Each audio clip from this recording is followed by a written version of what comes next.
Yo le preguntaba a un particular si una vez vamos a hacer operación base. Pues un día que. Debería haber un protocolo de seguridad. Bueno, ya decíamos, si me quiere el camino, ya decíamos operación base. Sí, tiene otro nombre. Pero al final es un protocolo. No, es que DAISY es una sílaba. Operación de seguridad y... no sé. Y escolar termina. Y algo escolar.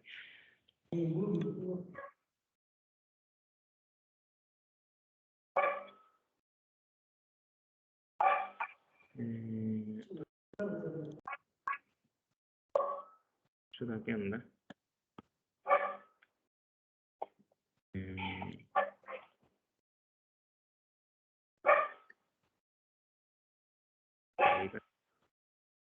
Ese símbolo que tiene la O, supuestamente es el símbolo de electrónico. Claro, es como una... que tiene la O de Santiago. Como las pistas de un circuito. Sí. Sí, sí.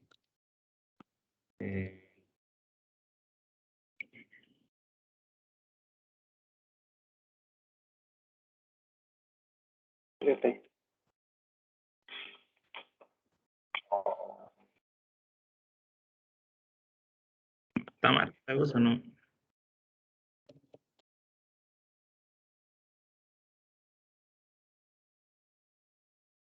¿Usted conoció el gamma, profe? Por ahí sí no entendemos. ¿Cómo? ¿El gamma lo conoció? Sí.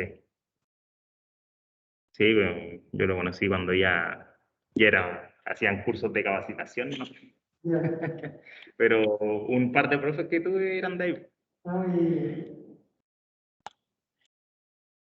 tuve el tal, pero ya pasaron por el mismo gamma cuando dicen que era bueno. Cuando era bueno. Sí.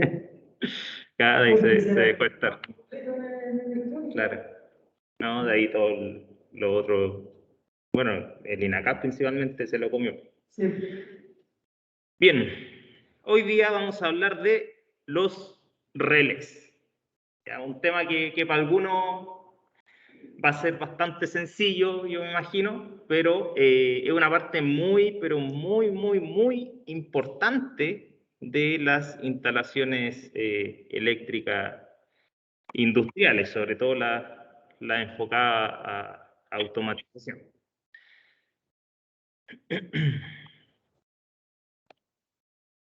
Entonces, recordemos lo que estuvimos conversando la semana pasada, ya que tenemos dos tecnologías principales de automatización, lo que es la lógica cableada, ¿ya? Y lo que es la lógica programada. Ya aquí no es un error de la PPT que se me quedó de la clase anterior, sino que la dejé a propósito para recordar este tema. Ya nosotros lo que estamos viendo en esta primera etapa del curso son los circuitos con lógica cableada. Y después, la segunda etapa, vamos a empezar a ver sistemas con lógica programada. ¿Por qué tenemos que partir con la lógica cableada? Porque es la base de todo. Y porque además, cuando pasemos a la lógica programada, van a haber sistemas que, o sea, el sistema programado se tiene que enlazar con la instalación física. Y esa instalación física va a estar con lógica cableada. Entonces es importante manejar la lógica cableada. Entonces, la lógica cableada lo que nos dice es que el funcionamiento de un circuito, de un sistema, va a depender netamente de la forma en cómo se interconectan esos distintos dispositivos. Si se conectan en serie, si se conectan en paralelo, si se conecta cuál con cuál, etcétera. Si se conectan los contactos normalmente abiertos, si se conectan los contactos normalmente cerrados. Todas esas variaciones van a incidir en la forma en cómo funciona un determinado circuito. El problema que tenemos en la lógica cableada es que si queremos justamente cambiar esa lógica, tenemos que cambiar el circuito. ¿Ya? Entonces, por ejemplo, para hacer una actualización es un poco complicado. Otro problema que tiene la lógica cableada es el mantenimiento. Si ocurre un problema, una falla, detectar esa falla puede ser un poco más complicado. Bueno, desde un poco más complicado hasta mucho más complicado. En cambio, en la lógica programada, como utilizamos dispositivos, llamémosle computacionales, que hay que programar para que ejecute las distintas tareas, en caso de querer hacer una modificación en la forma en que funciona un sistema, tenemos que conectarnos con un computador y hacer la modificación. ¿Ya? Así como quién cambia los colores de una foto, por ejemplo, o quién hace un archivo de Word, por ejemplo. ¿Ya? Y también, además de eso, tenemos en los sistemas programados herramientas de diagnóstico que nos pueden facilitar el detectar ciertas fallas. ¿Ya? Entonces, bueno, la lógica cableada tiene muchos contras, pero como mencioné al principio, es la base de todo y tenemos que conocerla. ¿Ya? Si al final de cuentas el título de usted va a ser técnico en electricidad industrial, no en programación de autómatas. ¿Ya? Entonces tenemos que manejarnos en la parte de circuitería, en el cableado de los sistemas. Lo que vamos a hablar hoy día entonces es el dispositivo que reina, podríamos decir, en este tipo de sistemas, que es el relé. Ya que lo vamos a ver por todos lados hasta en la zona. Y que tenemos que conocer muy bien por lo demás porque se ocupa en todo tipo de sistemas, para muchas cosas. ¿Ya? Entonces, son una falla constante también que hay que saber, claro, hay que saber cómo funcionan, para qué sirve, cómo detectar fallas, cómo diseñar circuitos también con relé, ¿ya? Porque aparte están en toda clase de dispositivos, ¿ya? Desde todos los electrodomésticos, los autos tienen relé, ya todos los sistemas de automatización tienen relé, automatización ya sea industrial o doméstica, todos tienen relé. Entonces, aparece por todas partes. Entonces, como dice aquí, el relé es básicamente un interruptor. Tenemos que verlo como eso, un interruptor. La diferencia es que, claro, cuando uno habla de un interruptor, lo asocia a la acción humana, ¿no es cierto? O sea, uno manualmente cambia el estado de un interruptor, hace conmutar el interruptor. En el caso de un relé, esa acción de conmutación, o sea, abrir o cerrar contactos, ocurre a partir de una señal eléctrica. ¿Ya? Eso porque el relé se compone de dos piezas fundamentales, lo que son los contactos eléctricos, que es el interruptor propiamente tal, que como dice aquí puede ser un contacto normalmente abierto, normalmente cerrado, combinación de ambos, ¿ya? Y tenemos la otra parte, que es la parte de la bobina.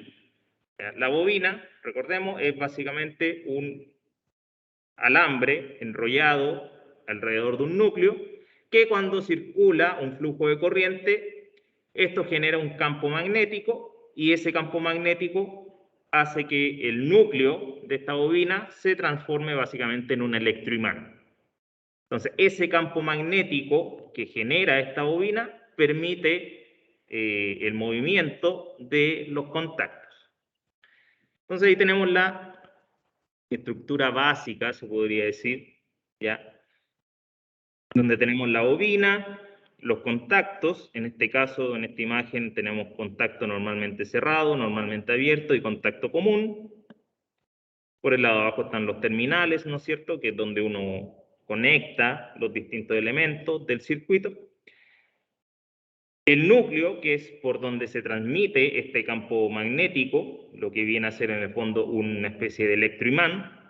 Y la armadura, que es la pieza móvil que se atrae o se repele según el campo magnético que se genere, se atrae o se repele, y eso mueve, pivotea para que se abran o cierren los contactos. Entonces aquí está, se nota un poquito mejor, puede ser. Entonces nos dice, al no aplicar tensión en los terminales de la bobina, si no tenemos tensión, si no tenemos voltaje, por ende no tenemos flujo de corriente, y si no tenemos flujo de corriente, no hay campo magnético. Entonces, al no haber tensión en los terminales de la bobina, los contactos están en su estado de reposo. ¿Ya? O sea, si tenemos aquí, como en el ejemplo, un relé que tiene 3 terminales, contacto terminal común, normalmente abierto y normalmente cerrado, el común va a estar teniendo continuidad con el normalmente cerrado. ¿Ya? O sea, si... ¿cómo no puedo dibujar? Ya, o sea, la corriente fluiría a través de ahí. ¿Ya? Contacto común al normalmente cerrado. ¿Ya? Porque el normalmente cerrado va a estar haciendo contacto con el normalmente cerrado cuando no haya un flujo, un campo magnético en la bobina. Cuando aplicamos tensión en la bobina, va a haber flujo de corriente y al haber flujo de corriente va a generar un campo magnético. Eso va a producir que la armadura, ya que la pieza móvil que se mueve, la armadura sea atraída hacia el núcleo de este electroimán y eso produce que los contactos se muevan, ¿ya? Principalmente el contacto común, ese es el que va a estar pivoteando. ¿Ya? El normalmente abierto y el normalmente cerrado van a estar siempre fijos en su posición que les corresponde. Y es el contacto común el que va a estar pivoteando entre el normalmente abierto y el normalmente cerrado.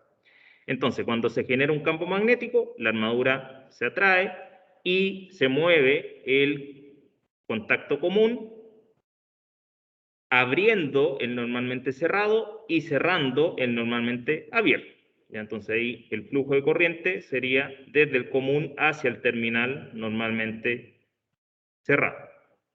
¿Ya? Eso es lo que hace básicamente un relé. ¿Ya? Es un interruptor.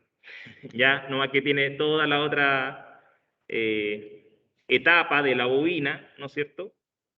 Que cuando recibe corriente conmuta el estado del relé.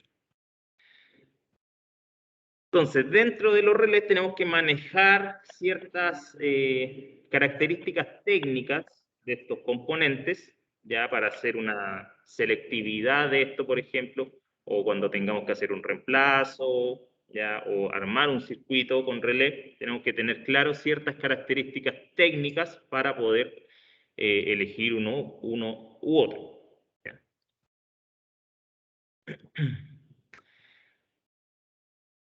Entonces, según la aplicación en la que vamos a utilizar los relés, vamos a tener que seleccionar uno u otro, ¿ya? Porque relés hay montones y montones de modelos, formas, tamaños, colores, etc. ¿Ya? A nivel eléctrico, lo que nos interesa a nosotros es la tensión de la bobina, el número de contactos, la tensión y la corriente máxima que admiten los contactos, y a nivel mecánico nos interesa el tipo de montaje, ya que el tipo de montaje también va a ir de la mano con las otras características.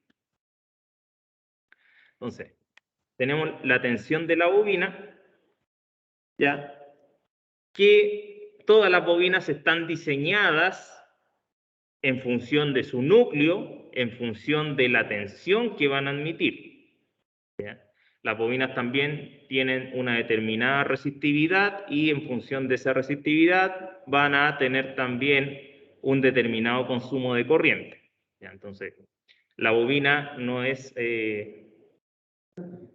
estándar, claro. Y es un dato que va variando y que uno lo debe considerar a veces más, otras veces menos, ¿ya? Pero es un dato que uno tiene que considerar. Lo más importante, la característica más importante que tenemos que considerar, sí o sí, es la tensión, ¿ya? El voltaje al que va a funcionar la bobina, ¿ya? Porque existen muchos voltajes, ¿ya? Por ejemplo, 6 volt, 12 volt, 24, 48, bobinas que admiten 100 o 110, otras que admiten 220 o 240, y hay versiones para continua y versiones para alterna. Entonces, ahí ya tenemos un montón de combinaciones.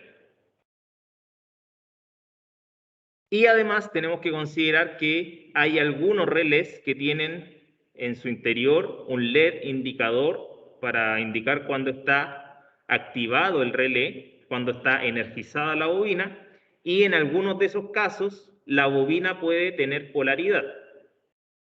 Sabemos que la bobina, una bobina, al ser un componente eléctrico pasivo, no tiene polaridad. ¿Ya? O sea, yo la alimento en un sentido o en otro, dependiendo de la aplicación obviamente, va a funcionar. ¿Ya? En el caso del relé, en la gran mayoría, las bobinas no son polarizadas. O sea, si tengo una bobina que funciona con corriente continua y yo le pongo positivo o negativo, es lo mismo que si le pongo negativo y positivo, o sea, los terminales al revés. Independiente en el sentido en que yo la alimente, va a funcionar igual. ¿Ya? Pero hay algunas versiones, algunos modelos, que eso no es así. Ya tienen una determinada polaridad, entonces si uno lo conecta al revés, no va a funcionar.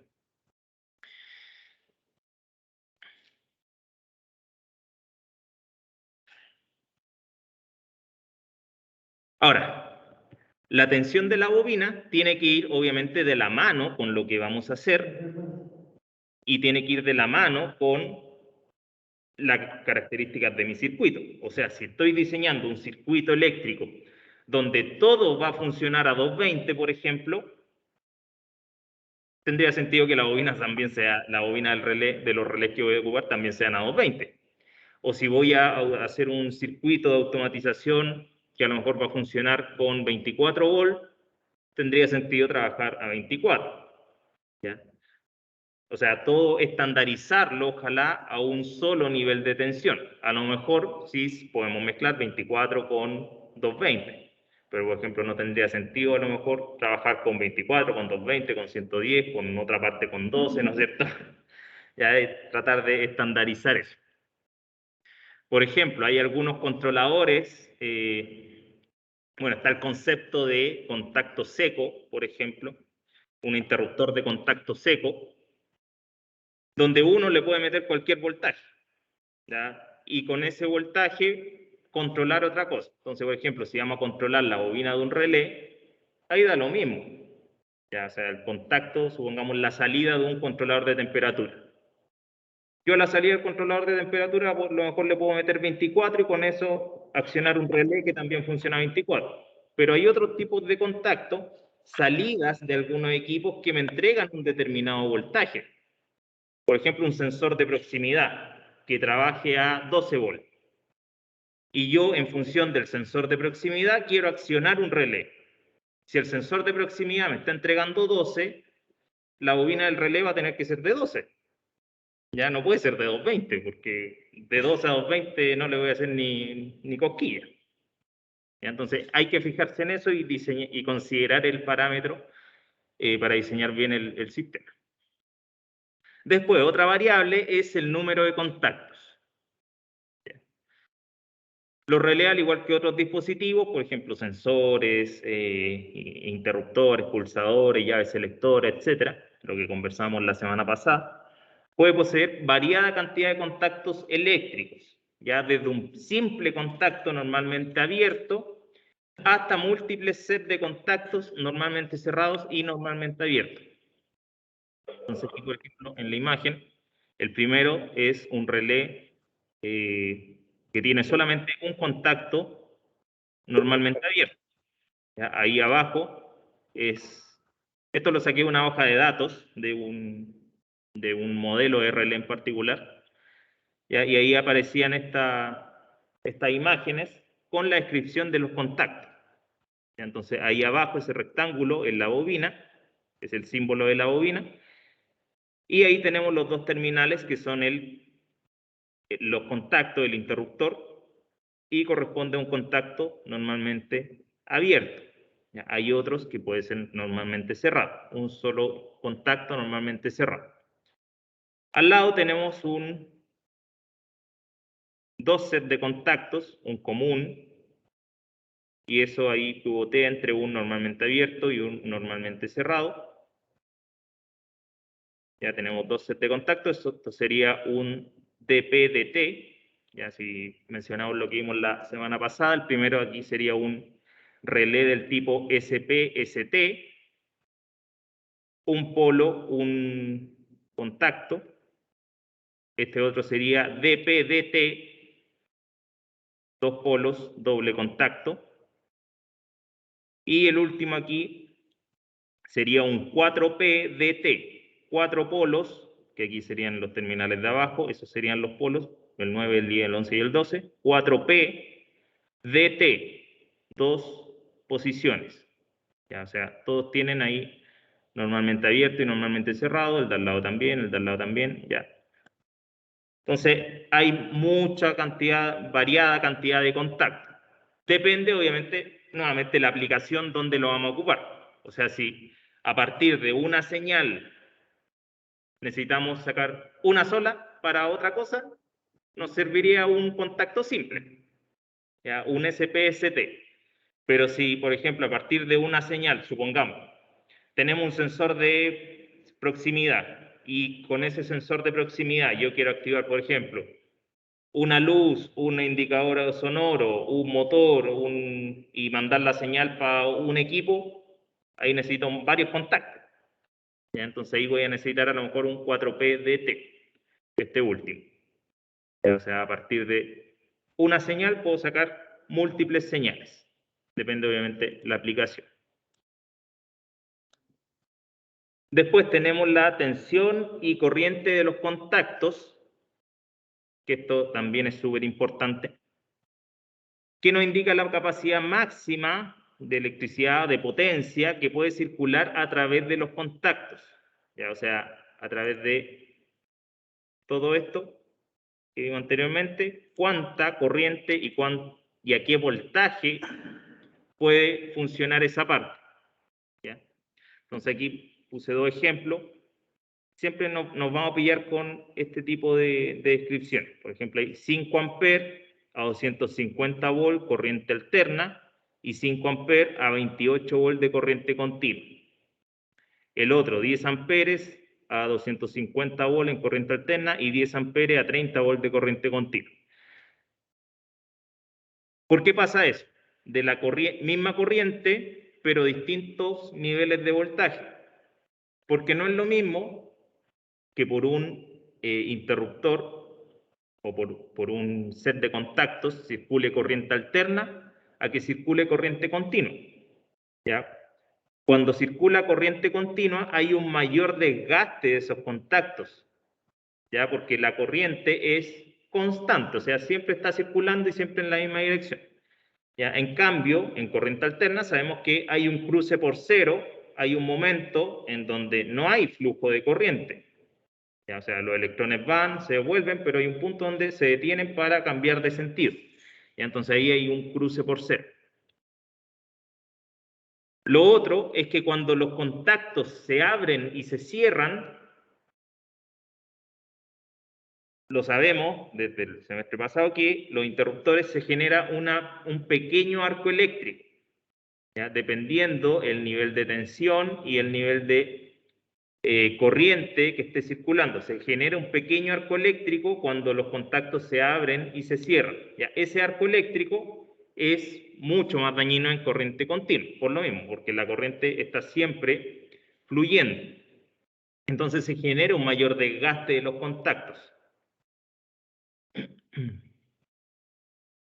Obviamente ese arco eléctrico, con el paso del tiempo, se va desgastando los contactos y va aumentando la resistividad e incluso puede ir generando pequeños restos de suciedad como de escoria, una especie de carboncillo, y si ya es mucho pueden quedarse los contactos pegados, por ejemplo. Ya, o sea, la misma acción del flujo de la corriente puede hacer que eso se caliente y los contactos se queden pegados. Y eso es típico, a veces uno tiene un sistema con relé y uno le pega y, y se desconecta, ahí conmuta. ¿Ya?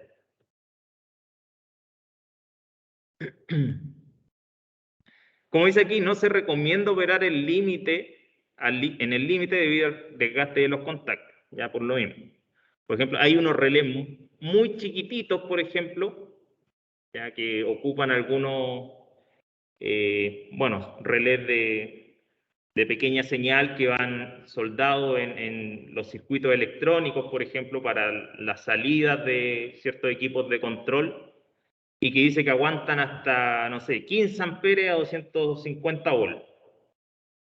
Chuta, uno los ve y dice, por ahí no pasan 15 amperes. Ya lo más 5 o 6 amperes a 220. ¿Ya? Pero en ese caso, lo recomendable es, a partir de ese relé, mandar la señal a otro relé un poco más grande o incluso de mejor calidad. Y por último, el tipo de montaje, ya que aquí, bueno, hay para volverse loco en cuanto a los montajes, ya, como dije, hay relés que van soldados directamente a placa, embebidos en una circuitería electrónica, ya de controladores o de equipos electrónicos que tenemos en control y en automatización industrial, que van directamente en rieles DIN, ya, o sea, así como uno lo ve y piensa que, no sé, es como la misma forma de un interruptor automático, por ejemplo, pero sin la palanquita, ese mismo case, esa misma cajita, pero adentro va un relé, por ejemplo. Y ahí ese uno puede ocuparlo para hacer un tablero eléctrico, por ejemplo, si alguna aplicación domótica, o para riel DIN en una base. Ya, por ejemplo, este que está aquí, este azul, ahí está el relé y en una base para riel DIN. Entonces eso iría en un tablero de control, en un tablero de control eléctrico, ¿no es cierto? Y la gracia que tiene ese tipo de montaje es que si el relé se echa a perder, el relé se saca y se pone uno nuevo. ¿Ya? Se desmonta solamente y se reemplaza. Eso tiene los paquetes por otra posición. Claro, sí. Y también están estos otros, los formatos slim, que se le llama, que son súper angostitos, ya son muy pequeños. Y así como son más pequeños, también tienen contactos de menos capacidad de corriente, por ejemplo, son para otro tipo de aplicaciones, por ejemplo, para encender luces indicadoras, luces piloto, ya para ese tipo de aplicaciones se ocupan harto, ya como son bien chiquititos y se suelen poner así como muchos uno al lado del otro. Y ahí también se montan en un real time. Eso depende netamente de la aplicación, obviamente.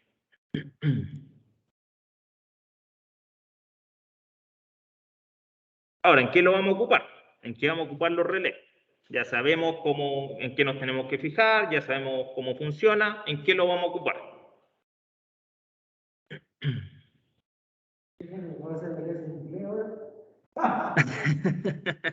Debería. Bueno, para los que no saben, relé en inglés se dice relay.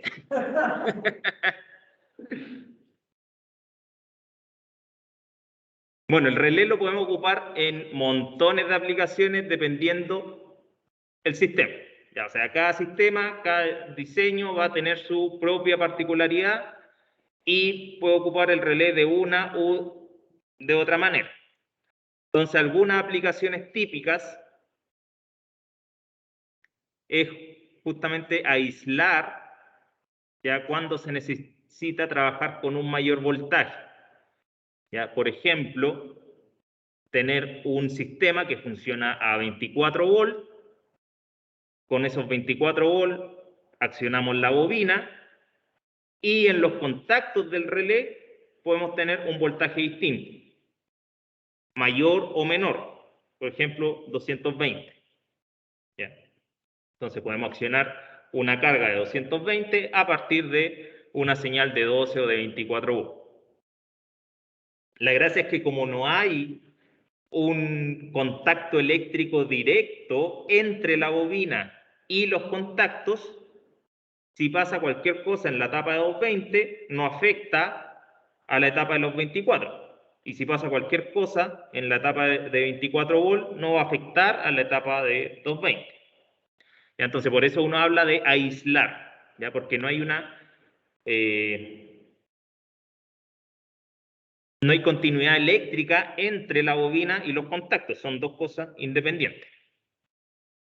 Invertir señales, que es algo que lo mencioné la semana pasada, la función lógica NOT. ¿Ya? Yo dije, por ejemplo, uno podría tener, puse el ejemplo de, creo que era como cambiar un pulsador y que tenía que ser normalmente abierto, pero no tenemos normalmente abierto y le tenemos que poner un normalmente cerrado. Esa señal la podemos invertir a través de un relé, o sea, del pulsador, por ejemplo, accionamos el relé y del relé ocupamos el contacto inverso para que nos invierta la señal de entrada. ¿Ya? Entonces ahí podemos negar la negación en el fondo. Replicar la señal en múltiples contactos a partir de uno, lo que mencionaba antes.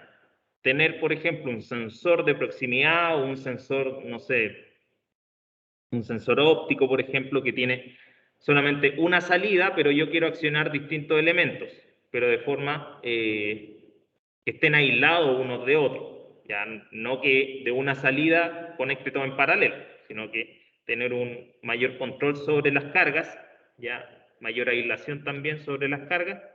Ahí puedo, a partir de una señal, ya la señal del sensor, por ejemplo, accionar distintos elementos. Ahí hablaríamos de replicar las señales. Proteger circuitos cuando necesitamos mayor consumo de corriente.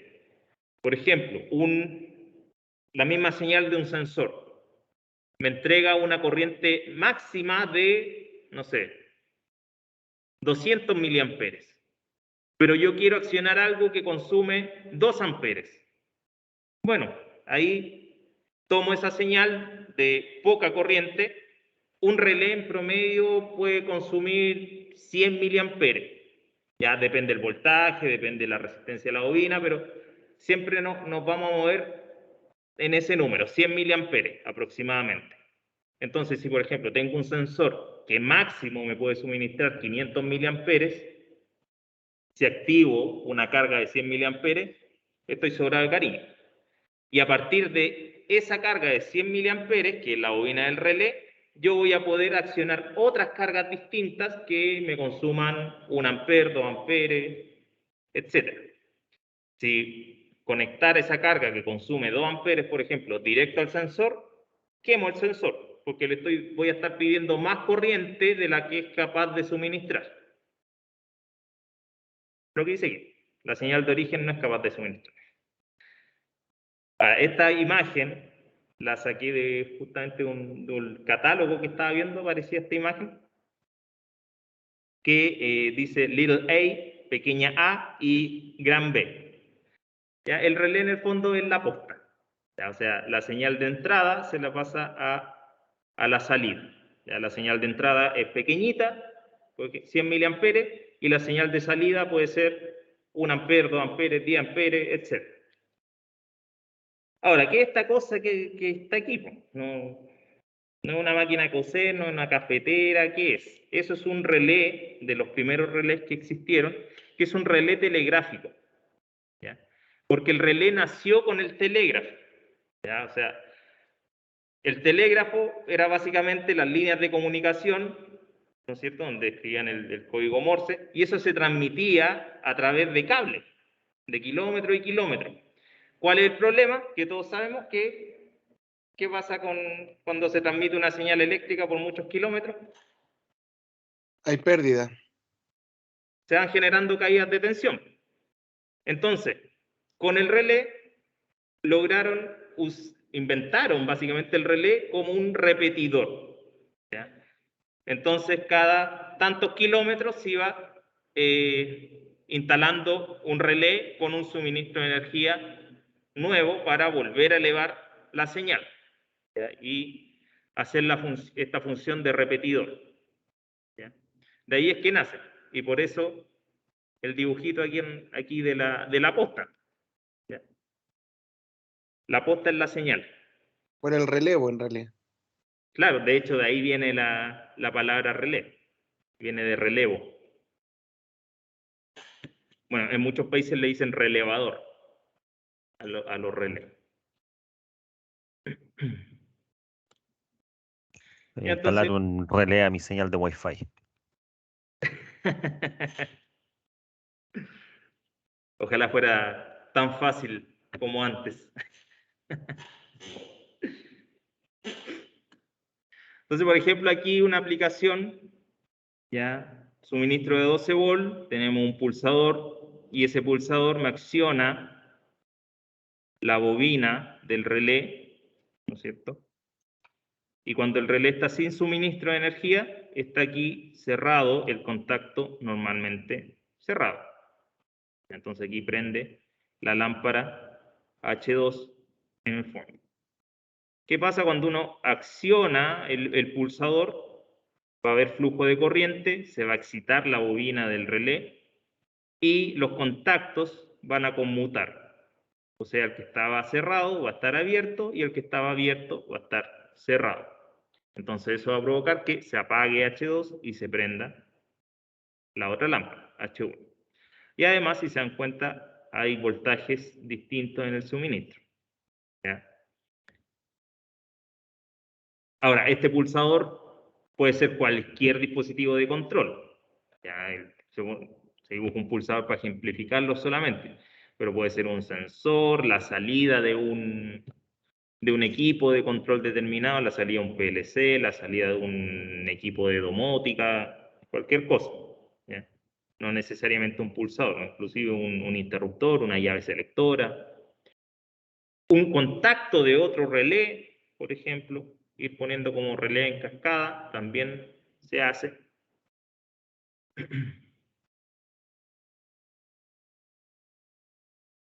Otra aplicación, por ejemplo, para invertirle el giro a un motor de corriente continua. Ya sabemos que en un motor de corriente continua, si uno le cambia la polaridad, se cambia el sentido de giro. ¿Ya? Porque el campo magnético que se genera fluye en dirección contraria en el motor de corriente continua. Entonces, ahí vemos que aquí ya se ocupa un relé doble, ya un DP-DT, que tenemos que cuando la bobina está desactivada, está sin energía, están en su estado de reposo los contactos, y aquí abajo tenemos un suministro de energía, 24 volt, y si seguimos la flechita, el sentido de la corriente fluye en un determinado sentido, en este caso sentido horario se podría decir. ¿Ya? En cambio, cuando conmutamos el relé, ya suministrando la energía, aquí en este caso presionando el pulsador S1, vemos que el flujo de la corriente cambia de dirección, ¿ya? Y ahora el flujo aquí en este esquema iría como en sentido antihorario. Y eso provocaría que el motor girara en la otra dirección. ¿Ya? Motor de corriente continua. Entonces, por ejemplo, si uno quisiera hacer si uno tiene un actuador lineal, por ejemplo, que son básicamente un motor de corriente continua con un mecanismo de un hilo sin fin que va girando y eso hace que un vástago salga o entre, ¿ya? Para mover algún mecanismo. Así sería el circuito inversor de giro, así de sencillo, con un relé solamente. ¿Ya? Ahora, no, la señal de control no necesariamente va a ser un pulsador, vuelvo a repetir. Puede ser la salida de algún sistema, la salida de un computador, por ejemplo, ya la señal de un sensor. Ya uno puede tomar cualquier señal que suministre el voltaje y la corriente necesaria para esa bobina de relé y el relé se va a activar.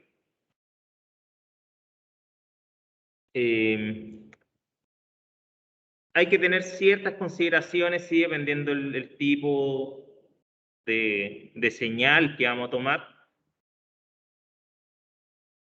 porque cuando uno acciona una bobina, ya la bobina induce un campo electromagnético, ¿no es cierto?, que se carga y se descarga. Entonces, dependiendo del sistema que estemos manipulando, Cuando se desconectan las bobinas, eso induce un voltaje y puede generar un pic del orden de los kilovolts, ya no sé, 20 kilovolts, por ejemplo, un transiente así de voltaje muy, muy rápido, ya, pero muy fuerte.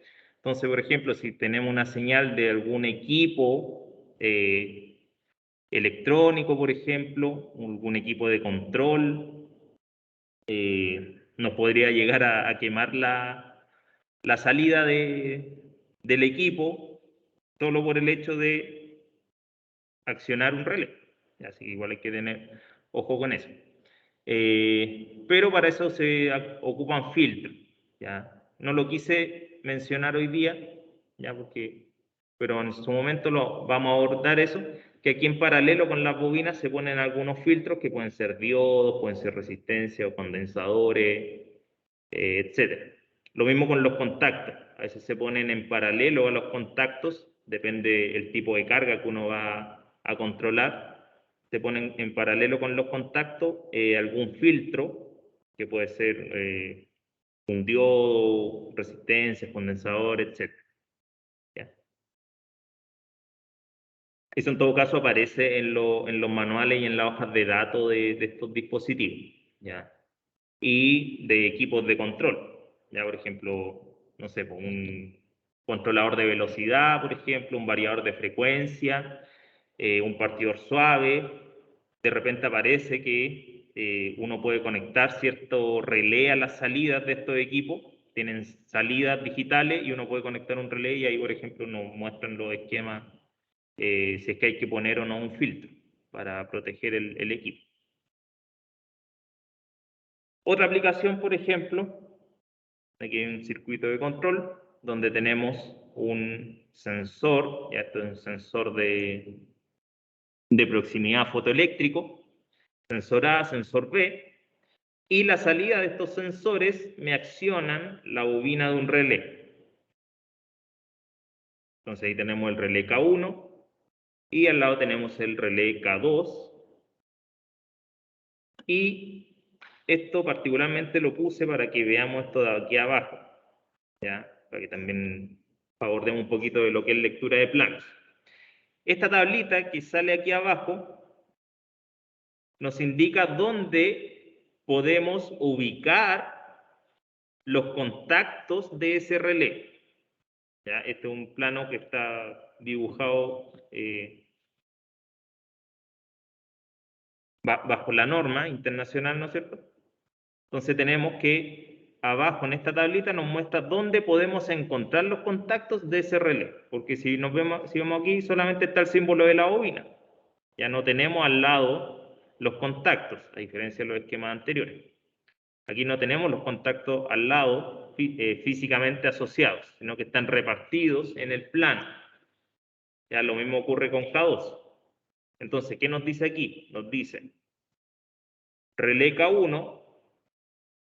Abajo tenemos esta tablita que corresponde al relé K1. Y bobina del relé K2, abajo está esta tablita que corresponde al relé K2. Entonces, el contacto normalmente cerrado del relé K1 lo encontramos en la línea número 6. Si vemos arriba, aparecen números 1, 2, 3, 4, 5, 6. Esa es la línea número 6. ¿Qué tenemos ahí? El contacto normalmente cerrado de K1. Si volvemos aquí a K1, el contacto normalmente abierto de K1 está en la línea número 5 del plano. Entonces, vemos arriba la numeración de las líneas. Línea 1, línea 2, línea 3, 4, 5. Ahí está el contacto normalmente abierto de K1. Ya particularmente los terminales 3 y 4. Lo mismo con K2. El normalmente cerrado está en la columna 7 y el normalmente abierto está en la columna número 5. Entonces lo que tenemos aquí es básicamente una compuerta AND, ¿no es cierto? La función lógica I, que nos dice que cuando se active el relé K1 y el relé K2, se van a cerrar esos contactos, ¿no es cierto? Y se va a prender esta lamparita. Y lo mismo ocurre al lado. Esta es la función lógica y negada, que nos dice que la lámpara va a estar encendida y se va a apagar cuando se accione el relé K1 y el relé K2. Entonces ahí se van a abrir esos dos contactos y se va a apagar esa lámpara. ¿Ya?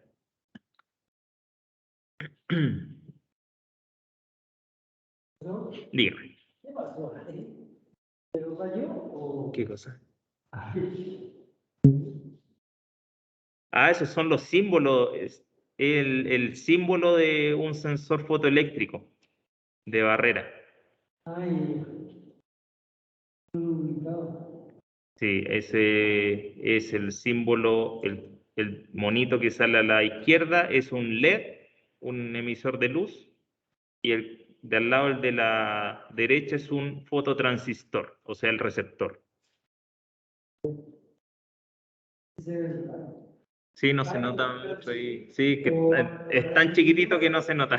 Sí, Ah, ya, el diodo LED, el dibujo del diodo el que tiene las dos flechitas. claro, la flecha hacia afuera emite y la flecha hacia adentro el receptor. Sí. Entonces, un sensor fotoeléctrico. Ya, ah, ya, ese es el dibujo. Claro. Ahora que me dijo, va a seguir el Claro. ahora, cuando hablaba de diodo, hablaba de los diodos CEL, porque los diodos Sí, CEL son los sí, sí, sí. porque si lo meten al revés, no... Claro, no- sí. Sí, aquí en el caso del sensor, cuando veamos ese símbolo, ese como rombo con las dos líneas, Sí, sí. estamos hablando de un sensor de proximidad. Ya, ¿Ya? Y abajo, bueno, aparece el tipo de contacto, normalmente abierto, y abajo los dibujitos, el tipo de sensor de proximidad. Ya la semana pasada mencionábamos el fotoeléctrico, inductivo, capacitivo, etc. Entonces, por ejemplo, el capacitivo aparece un condensador, el símbolo de un condensador. En el inductivo aparece el símbolo de una bobina. Y en el caso del fotoeléctrico aparece un diodo LED con un fototransistor. y afuera, que tiene el símbolo de protección. Ah, ese sombrerito quiere decir que la señal es positiva. Ah, ya. ¿Ya? Cuando aparece hacia abajo es señal negativa. Y si es señal negativa, la carga la tenemos que conectar con respecto a positivo, porque el sensor me da el negativo en el fondo. Entonces, aquí hay un revoltijo entre información.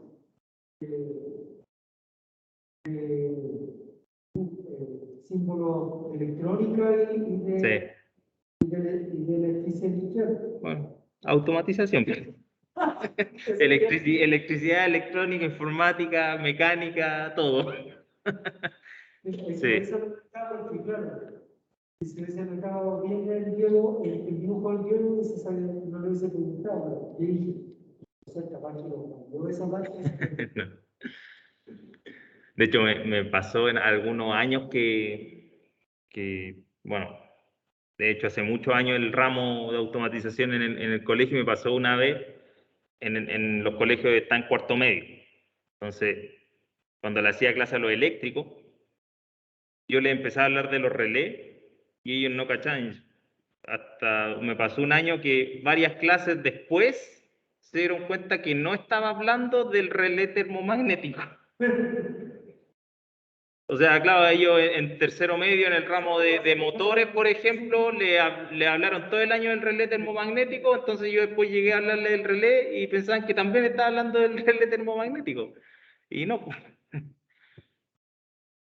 Entonces, claro, sí, hay un revoltijo de información, pero así es esto. Después, pasamos a las grandes ligas. Esto es más eléctrico.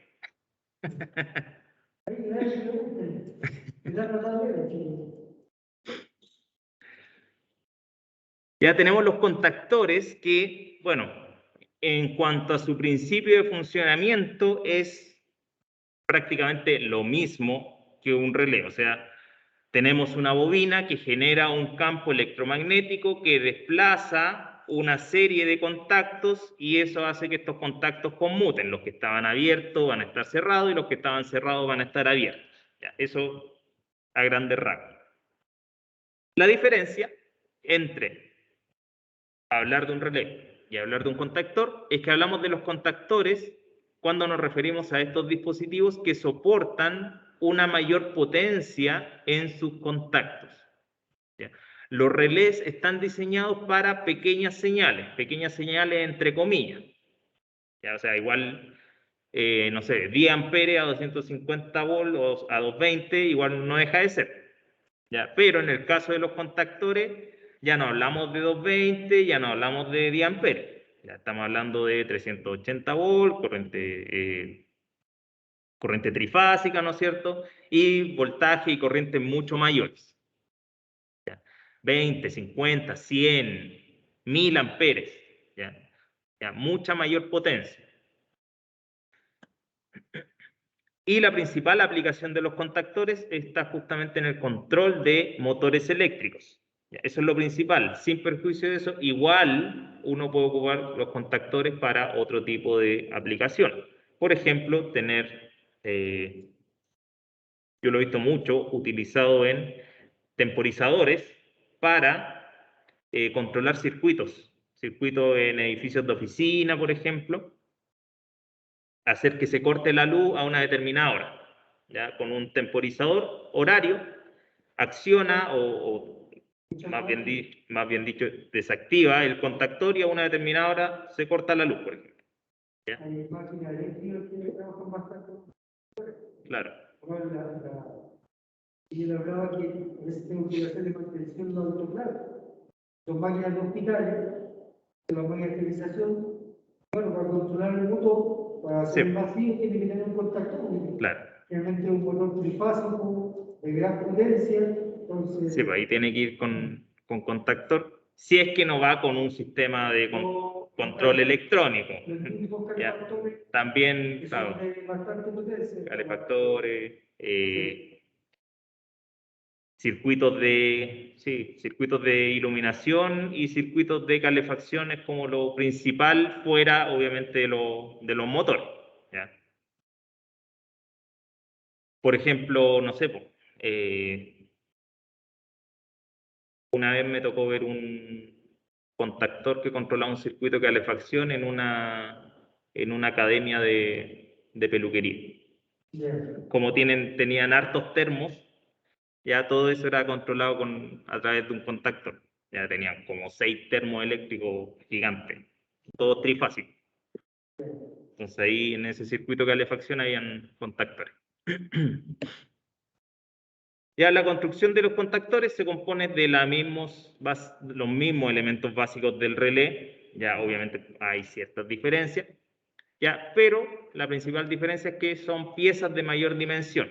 O sea, los relés, cuando hablamos de relé, hablamos de cositas chiquititas que medirán, no sé, un par de centímetros por un par de centímetros, ¿no es cierto? Que yo pienso, parece que antiguamente los contactores solamente se limitaban a la parte industrial. Todavía como que no le daban auge a meterlo en máquinas para el segundo uso, no que era generalmente a nivel industrial. En la industria generalmente no encontraban los tableros. No, bueno, todavía. O sea, es decir, todavía están, pero sí. Antes era como limitado el campo. Ah, claro. Empezaron a meterse en otra área. Claro que, bueno, el consumo eléctrico ha ido aumentando en general, pues en todo tipo de instalaciones. Entonces, para hacer control de esas cargas más grandes necesitamos de contactores. Entonces, la característica del contactor que le permite operar cargas mayores hace también que los elementos de los cuales está constituido sean más grandes. O sea, vamos a tener contacto eléctrico más grandes, vamos a tener un núcleo, una bobina más grande, vamos a tener una armadura más grande, ¿no es cierto? Porque la armadura, la bobina, tiene que mover estos contactos y los contactos al ser de mayores dimensiones para tener más ampacidad, más capacidad de soportar corriente, necesitamos también un núcleo, una bobina y una armadura más grande para poder desplazarlo. ¿Ya? Entonces, todo es más grande. ¿Ya? Y también vamos a tener algunos contactores pequeños que son un poco más grandes que unos relés, hasta unos contactores inmensos, ya que cuando se activan o se desactivan mandan tremendo pencazo. De varios kiloamperes. Sí.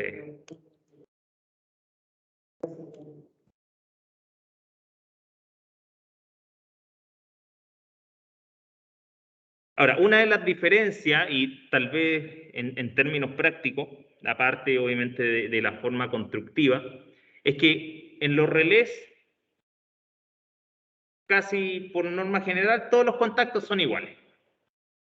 ¿Ya? O sea, todos van a tener las mismas características eléctricas, todos van a ser del mismo tamaño, todos van a aguantar la misma corriente, todos van a aguantar el mismo voltaje, ¿no es cierto? En cambio, en un contactor tenemos distintos tipos de contactos, lo que son los contactos de fuerza y lo que son los contactos de control o de mando. Entonces, generalmente vamos a tener 3 contactos de fuerza, ya que son justamente para controlar las 3 líneas de un sistema trifásico, ya fase 1, fase 2, fase 3 o RSIT, ¿no es cierto? Aquí sale ejemplificado con un motor trifásico, ¿no es cierto? En que cada una de sus líneas pasa a través de un contacto del contactor. Los contactos de fuerza, ¿ya? O sea, por donde vamos a controlar nuestra carga, se enumeran con un dígito, siendo los impares las entradas, los terminales 1, 3 y 5, ya que los vamos a ver en la parte superior de los contactores, y los números pares, los terminales numerados con número par, van a ser la salida, ¿ya? 2, 4 y 6. Entonces ahí tenemos 1, 3 y 5, aguas arriba, 2, 4, 6, aguas abajo. Y los contactos de control o de mando van a estar con la numeración típica, que sería un primer dígito correlativo, ya dependiendo del orden que tengan estos contactos, y un segundo dígito que va a indicar la función. Si es normalmente abierto, va a terminar en 3 y en 4, y si es normalmente cerrado, va a terminar en 1 y 2. Ya que es lo que aparece aquí abajo.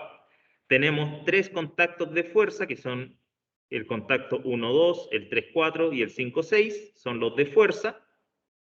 Ya, son 3 para las 3 líneas de un sistema trifásico. Y los contactos de control van a tener 2 números, 2 dígitos.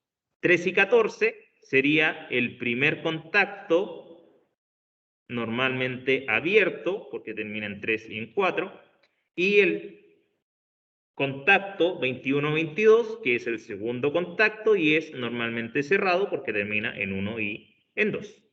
¿Ya? Entonces me indica el correlativo y la función. Y creo que eso es todo.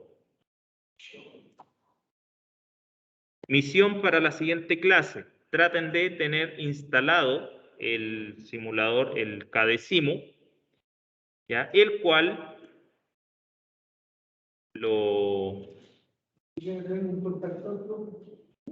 también puede ser. El cual lo dejé ahí. Ya, software KDSIMU lo dejé ahí en el aula virtual en material complementario. Aquellos que tengan Mac, ya estuve averiguando y por lo menos vi que con el Wine funciona. Así que cualquier problema que tengan, igual si les da error, por ejemplo, mándenme un pantallazo de cuál es el error que le está dando ahí para averiguar más o menos cómo solucionar el problema. Dígame. Probado que con Wine y con Apple Botnet no funciona. Ya, pero mándame ¿Te tira algún error o algo? ¿Qué es lo que hace y no hace? No, cuando llega, uno abre con el Wine, le da la opción de abrir el KDCIMU y se cuelga el Mac. Después ni siquiera abre la aplicación. Abre pestaña y se cierra, abre pestaña y se cierra, no la logra abrir. Ya, ¿tendrás alternativa de instalar una máquina virtual con Windows Ya 7? ya lo hice máquina virtual y no levanta. Es porque la versión que hay online del Wine está desactualizada. Ya. Y levantaba el KDCIMU hasta la versión 3 y ahora estamos en el KDCIMU 4.